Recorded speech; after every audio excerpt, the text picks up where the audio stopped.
What's up, guys? It's Charles Cerritho, and we are in Function Factory Performance. This is it, guys. We have a solid location located here in Scottsdale, Arizona, and we are filming our first video. And behind me is our first private client's 2019 Ford Mustang GT350, and it literally has no miles on it. Today we're going to be installing the Corsa double helix mid pipe for this car. So if you don't know, we did have a little explanation in car about the R versus the non-R. The non-R has a resonator in it. The R does not. So our client over here wants to go ahead and remove that. He wants a louder sound, and I totally respect that because we did just drive this car for about 20 minutes, showcasing the stock sound with the valves closed.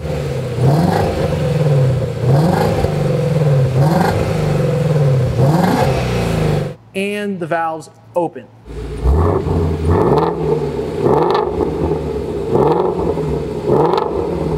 And a huge shout out to Andrew, one of our GT500 customers, for providing this beautiful and brand new GT350R front splitter. But let's see what we've got here, guys. Again, we're gonna be doing a full unboxing of everything, but we've got a Ford Performance bag here. Are these instructions, or we do? Beautiful. We do have full instructions with some pictures. 2 pages of instructions. That'll be good for us here. What else? We've got some hardware here. Some, looks like some plastic mounting tabs and some metal clips.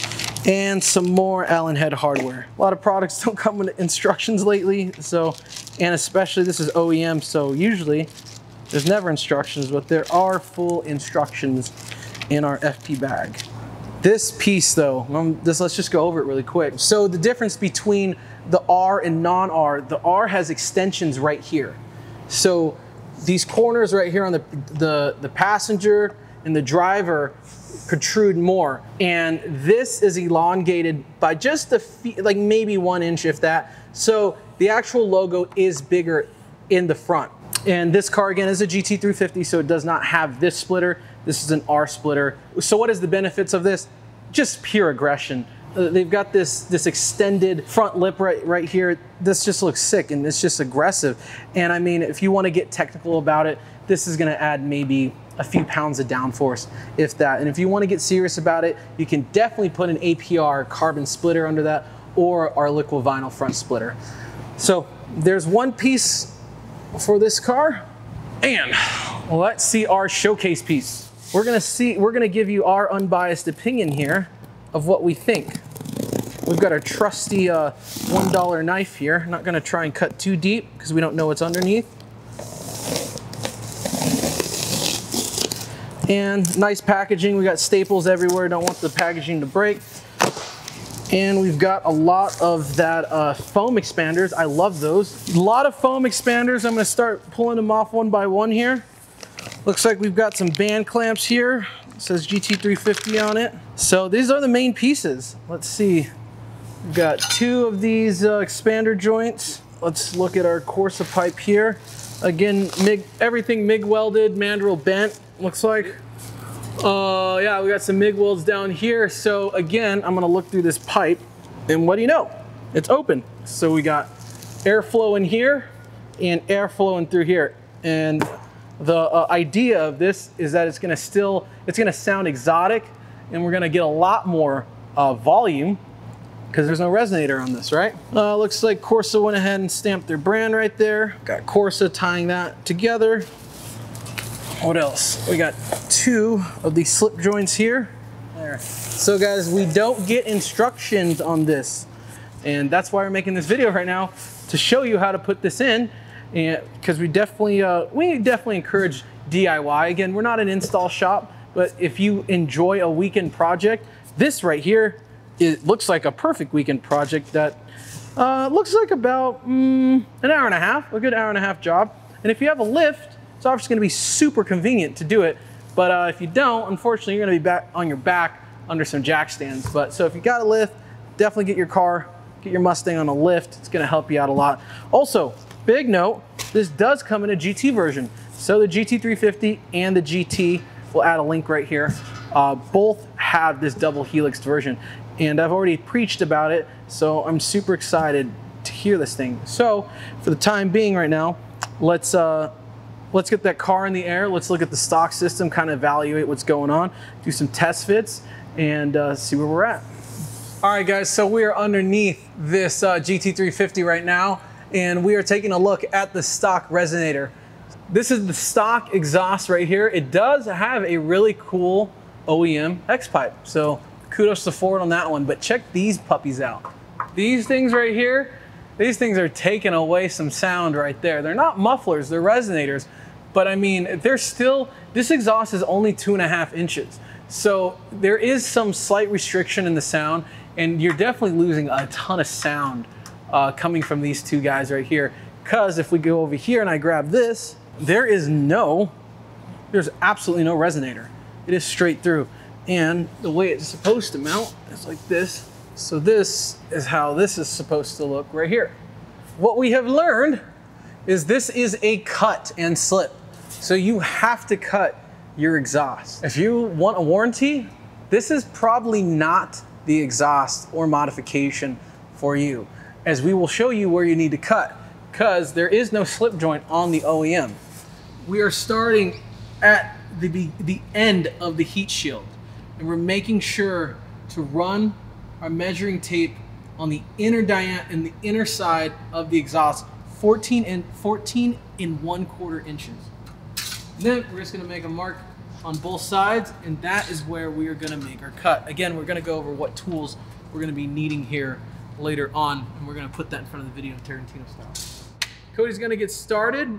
We'll show you how, he's gonna show you how to properly sawzall so you don't kill yourself.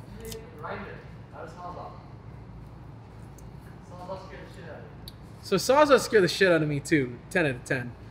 So Cody looks like he went down to Home Depot. Don't do as I do, do as I say. Dylan is leave the guard on. Dylan is definitely gonna get his wish to see sparks. He definitely will probably film that in slow-mo. So we'll make some fancy. I'm gonna go ahead and loosen this up, get these slips out of the way, just so I can drop this down a little bit, just to give me a little bit more room back here, so I'm not messing up a GT350 or nicking an exhaust or touching a CV boot or anything that could be in the dangerous area. So I'm gonna go ahead and slip these off, get this thing slipped back, and it should be able to give me just a little bit extra room. Go ahead and grab these tabs, pull them out of your way, and you can slip this thing back enough. It'll give you plenty of air to get this thing off.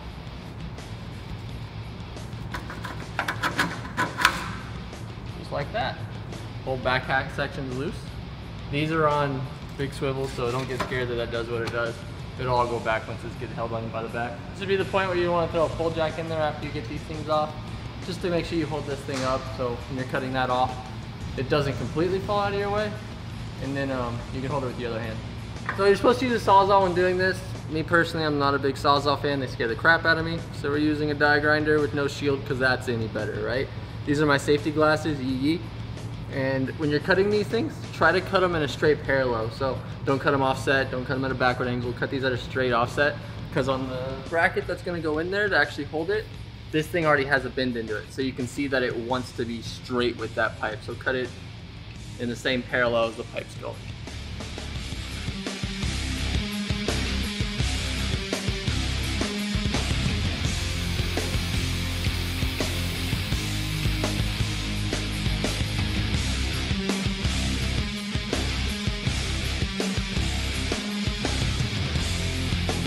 So right here we have the stock X pipe that we took out, and this is the new double Helix X pipe. Sounds mint.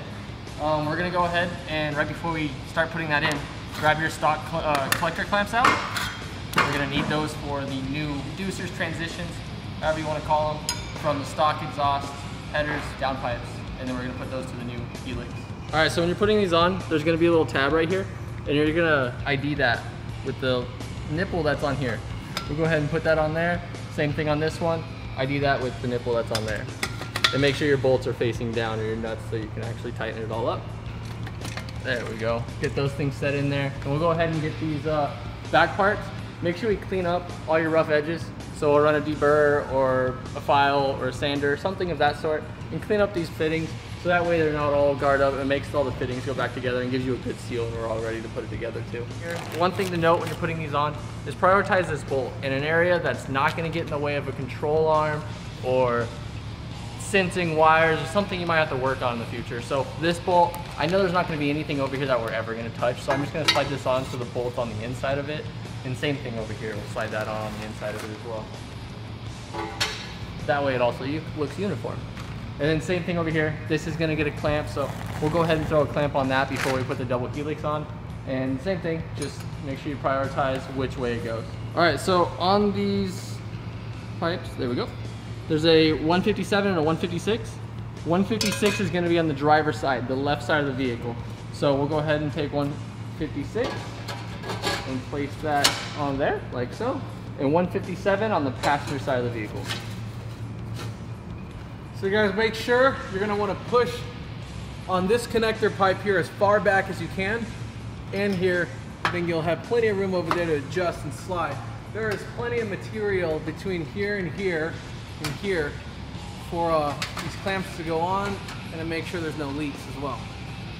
So we'll go ahead and we'll find all these slits and make sure we got them all closed up. Make sure there's no air gaps. Make sure everything's seated where it needs to be. Make sure these nipples are all the way in the slots, because obviously if there's an air gap, there's going to be exhaust leaking. So get all your clamps fitted so they're aesthetically pleasing, makes it look more professional. Everything looks proper under here. And then as well as on the very back clamps back here, these are going to be 3-inch, but these ones back here are going to be 2.5 clamps. These ones are going to be different from the other 4. So make sure you check that when you get them out of your package, is check to make sure these are 2.5, because these ones do go on the very back OEM part of it. So after checking all your slits and making sure all the pipes are fully seated inside of each other, we'll go ahead and come in here and we'll snug down all the strap clamps and make sure everything's good. And once we get down to ready to like really tighten stuff up, we'll just kind of give it a little press up, because everything's sagging right now since it's loose. So we'll give it a little press up with a pull jack, tighten it all up and make sure we're all good to go. Check for rattles on the test drive as well. And then we'll be hearing this thing shortly. Make some noise. All right guys, today we're gonna go ahead and throw on a front splitter on a GT350. On a GT350 is a little different, a little bit more unique. We got these bolts underneath. The new splitter directly bolts onto this, is meant for this. So we'll go ahead and walk you through the process of, it's pretty easy just to get this stuff done. I'd give it like a 2 out of 5 skill range, and we'll go ahead and get this thing going for you. We'll show you the splitter and we'll get it up there and take a look at it when it's on the ground.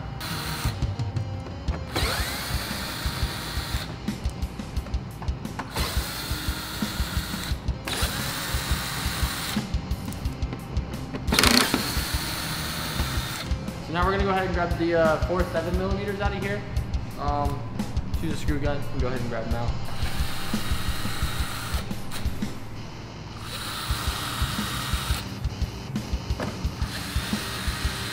All right, so we'll go ahead and grab these 2 spokes on these wheels. I'm just gonna show you how easy it is to rotate this wheel. You can just take it and move it out of the way, and it'll gain you all those access to the clips in here. We'll go ahead and pull those out. All right, so we'll take a panel popper, and we'll come in here to this clip, try to get under. It's 2 pieces. There's a little space in there. You'll be able to pop that out, and then you'll be able to get it under the base of the clip. You can see a little indent in the clip where you can be able to get the pry tool under there, and then get the pry tool under there to pull it out. All right, so we're gonna show you the shortcut of doing this. The proper way of like doing it just to make sure everything's super easy would be pulling the wheel and taking the whole fender liner out. We can kind of show you the shortcut.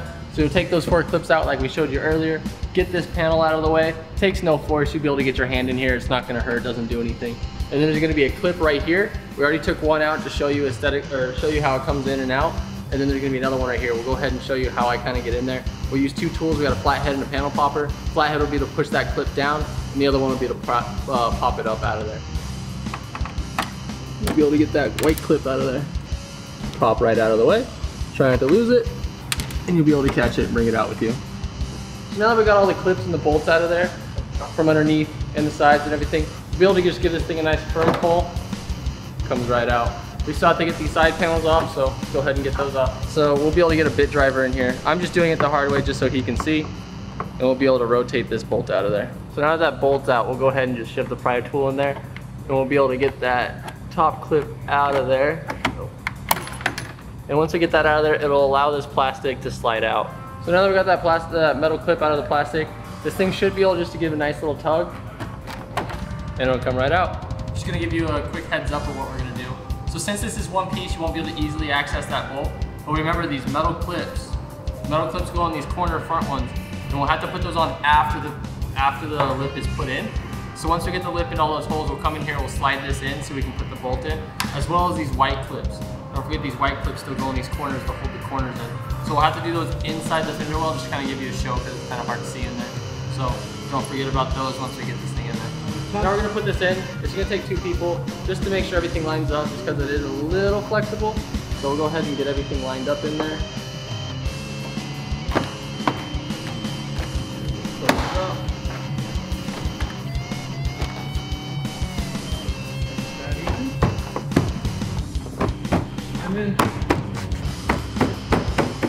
So we'll go ahead and put those clips in that one bolt in there. Same thing, grab the wheel, turn it out of your way. And then you'll be able to pry this back and get in there. And once again, we can't see in there because we gotta hold the bumper by pushing it in and get the white clip in there. So now that you have that metal clip on the top part of the bumper, not the splitter plastic, they actually put a hole on the bottom of the splitter. So now you can take this 7mm bolt that originally came off from the top, and you can now put it into the bottom and tighten it up from down here. And there you go. All right, so now we'll take these 4 clips. They kind of go in an angle like this in all the 4 holes underneath. Grab yourself a flashlight so you can see in that hole. And just like that. Just like taking off the original spoiler, put the bolts back in. These are new hardware that comes with the splitter. So let's take that and get them all set in there.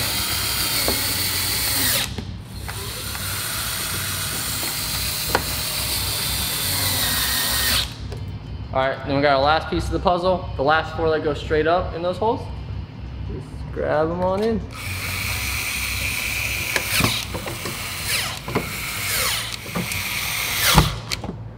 All right, guys, so we are on day 2. Unfortunately, we have been swamped because not only we have to do this video, we still have day-to-day operations such as sales, emails, support, and I've got plenty of other customer cars to deliver. But we are back on this, and Cody, while I was gone, got the X-Pipe done. Looks sick. I did hear it for 2 seconds, so I'm pretty excited to hear it again as we drive out and do our walk around and the sound and all that. I just walked back in to check this out. We've got the new GT350R lip, and it replaced this one. So this is the OEM GT350 normal one, non-R. So again, much shorter.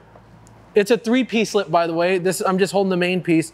So again, much shorter than the R lip. And then the other pieces that go right here, they don't protrude as far as this. This is a That's a solid 3 to 4 inches of protrusion from the bumper, and it makes it look that much more aggressive. I'm pretty happy with Danny's decision to go ahead with this R lip.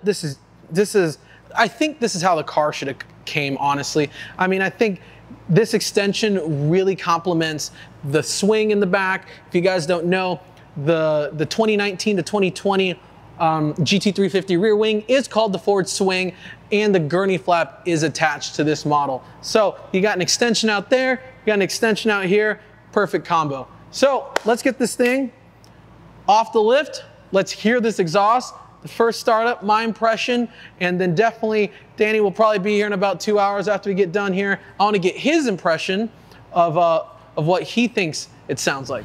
All right, guys, so we got the car down off the lift. As you saw, we did install the GT350R front splitter, and we installed the Corsa double Helix X pipe. This is my first startup. I did hear it last night, really quick, sounded sick, but I want to hear it for myself. We are going to go valves closed, so we give ourselves a little anticipation right now. So again, we're going to let it warm up. Let's make sure the valves are closed. Yep, here we go, first startup.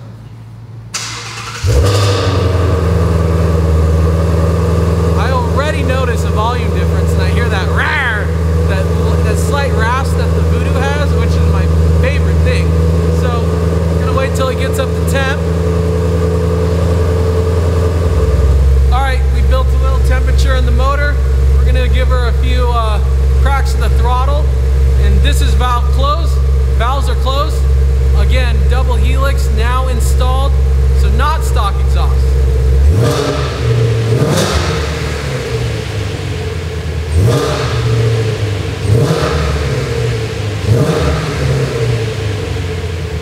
Still pretty quiet. Still hear that motor a lot. I can really hear the intake and valve train again, and I definitely want to put the sound side by side between the stock exhaust system and this Corsa double Helix. So we're gonna go valves open now.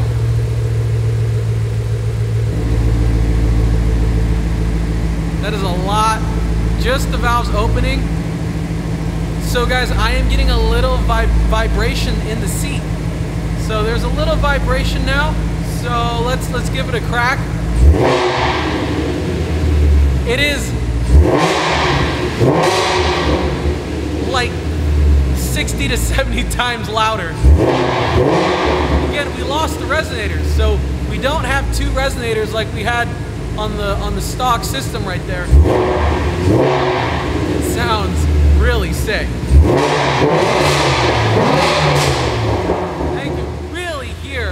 Pops and bangs now up near 3,000 to 4,000 RPM.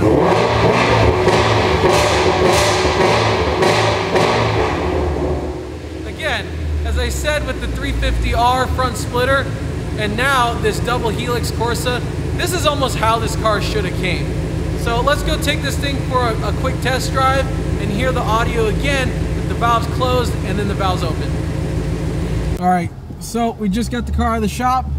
We are closed valves right now on the double Helix. Just some things to note. The car does vibrate just a little. Definitely some vibration when the valves are open. So again, we're gonna drive this car real quick with the valves closed. And again, it's damn quiet. This is sport mode right now. And the volume is definitely about 10 to 15% louder with the valves closed right now. Just a little rev match. I mean, you can slightly hear it, but the difference is actually kind of unnoticeable. There's a lot more intake noise in the car right now than there is exhaust, and I've got that window cracked so you guys can still hear it. So if you are wondering though what the volume is going to be like with the valves closed, because you're going into a neighborhood, or you know, you're getting home late or something, maybe this car's your daily, there's literally almost no increase in sound, especially just driving normally in this rev range. But if I punch it, the difference is very marginal. It's not that crazy. So let's go ahead and make a short pull with the valves open. I'm sure that's why a lot of you guys are watching this, and see where we're at there. Right now, I'm just cruising right now at 2,000 RPM first. I'm gonna gradually roll into it.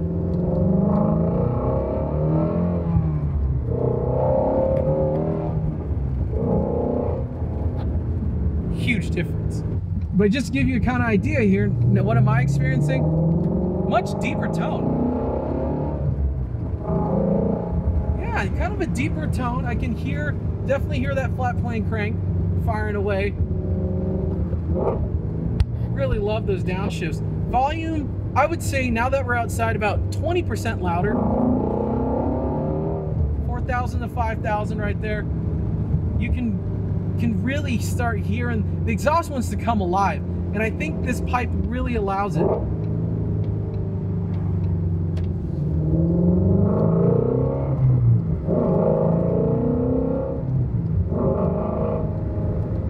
So I got no normalities. There's no vibrations going on while driving. Nothing weird. We did double check all of our clamps and everything. Double check the splitter. So we're gonna go back to Westworld, get some free rev stuff.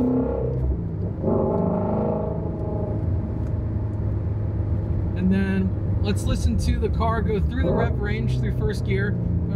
First gear is very long in this car, guys.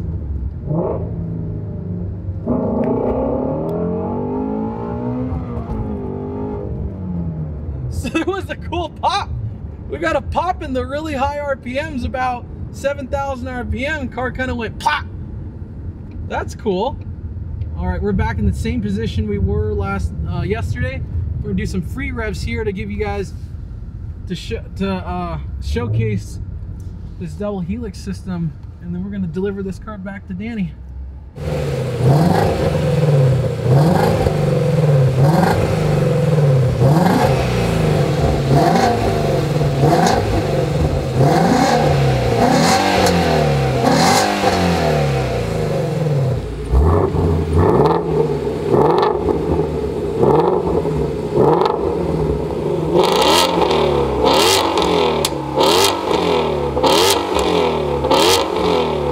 I'm sure some of you are going to be like, oh, you didn't floor hard enough, or you didn't go through the gears, you don't know how to drive. First off, this is not my car, so definitely going to respect this car. Didn't even go over 6,500, but I think you can definitely get the gist of how much louder this X pipe is, and additionally those crackles and burbles. This sounds so sick. And again, it's not wild by any means. Like, this is completely manageable. Again, we are driving with valves open right now if you're trying to listen. And I'm excited to get this car back to Danny. I want to see his reaction. I'm super happy with it. Again, definitely recommend this product. And if you guys looking to buy it, definitely visit us at ffperformance.co and type in the search bar Corsa Performance, and then it should pull right up under the GT350 double Helix. And if you're a GT user, it will be the double GT Helix.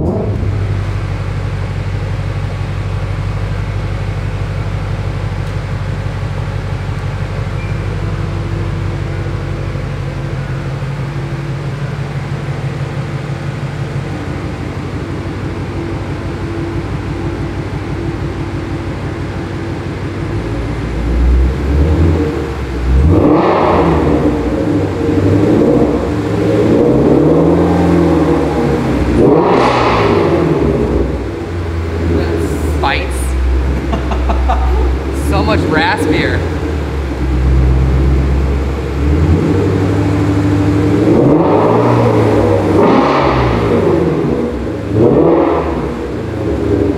So sick. Right? Not bad for that small addition. It's a little more resonator. It's crazy. Isn't that sick? I love it, man. It's so sick.